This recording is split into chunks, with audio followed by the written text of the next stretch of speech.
Hi, welcome to my YouTube channel. And today we are going to create a category column based on a continuous feature. So what I mean by this? So I have this sales superstore data where it's generally available in our all the internet sources.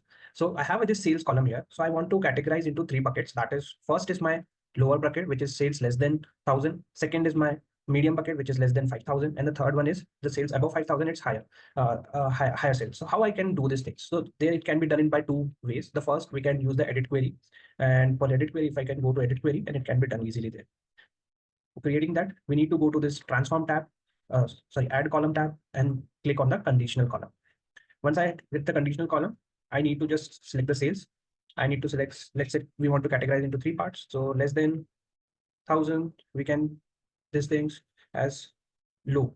Add another clause, we can have the sales, which is less than, sorry, 5,000, let's regard as medium. Now, if anything above 5,000, it should be high sales. So, and let's rename it to say sales cat. For the time being, I'm just creating this thing. So if you see, we have created this new column. And if you see the high, low, medium, if I just select, for example, higher, and all the values which are greater than 5,000 would be categorized at high. So this is the one approach that you can follow. The another approach that you can follow is by creating the measure. So let's do it by using the creating the measure. Once it's done and it's getting updated, I will create by this. So you just need to create, click on the new column.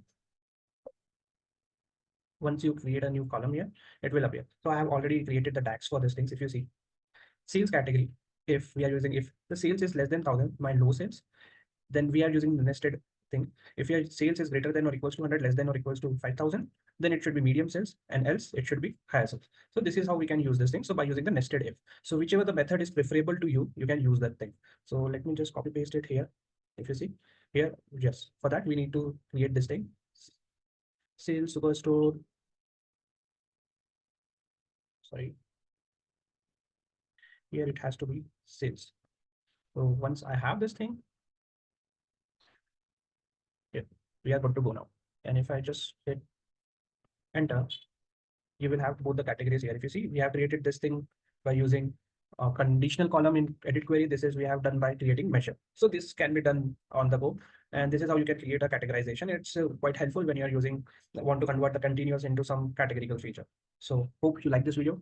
Follow for more Power BI updates. Thank you so much.